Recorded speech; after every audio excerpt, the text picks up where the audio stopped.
Welcome to 99 TV. నేను Brahmanaidu. Balayya sensation. Nandamuri Balakrishna Hindupuram MLA, son of Nandamuri Taraka Rama Rao, TDP వ్యవస్థాపక అధ్యక్షులు, మాజీ ముఖ్యమంత్రి.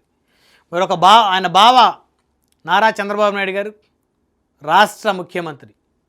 మేనల్లుడు అల్లుడు నారా లోకేష్ గారు, ఐటీ శాఖ మంత్రి, యువనేత. అక్క నందమూరి పురంధేశ్వరి గారు, అంటే ఇప్పుడు దగ్గుపాటి పురంధేశ్వరి గారు, బీజేపీ ఏపీ అధ్యక్షురాలు.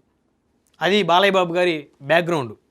ఇది సినిమా సెట్ కాదు, ఎన్నికల సభ కాదు, ఇది హిందూపురం. ఇక్కడ హీరో ఎంట్రీ అంటే థియేటర్ కాదు, రోడ్డు మీదే మాస్. ఎలాంటి డైలాగ్ వినిపించుకున్నా జనం ఫుల్ బారులు. అందుకే బాలయ్య అంటే హిందూపురం ఊపిరి. సంక్రాంతి వచ్చిందంటే హిందూపురంలో ఒకే ఫార్ములా: పండగ, పందెం, బాలయ్య. కోడి పందాల మధ్య బాలకృష్ణ అడుగు పెట్టారంటే ఆ ఊరు ఆగదు.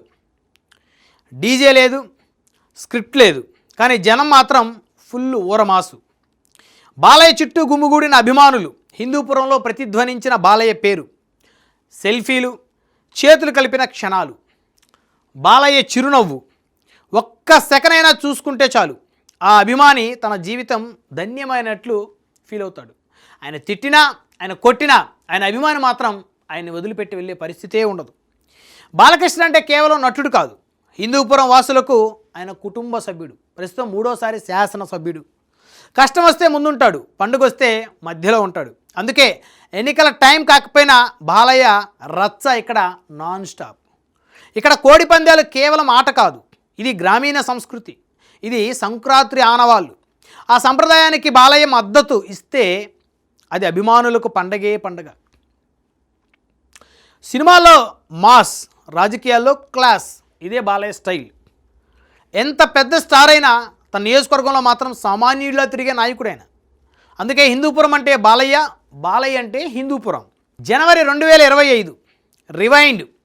ప్రకటనలు లేవు, పవర్ పాయింట్లు లేవు, కానీ జనాలతో బంధం మాత్రం బలంగా ఉంది. ఇదే బాలయ్య బాబు మాస్. రాజకీయాలు మారొచ్చు, ట్రెండ్లు మారొచ్చు, కానీ హిందూపురంలో బాలయ్య క్రేజ్ మాత్రం ఎప్పటికీ మారదు. That is Nandamuri Balakrishna.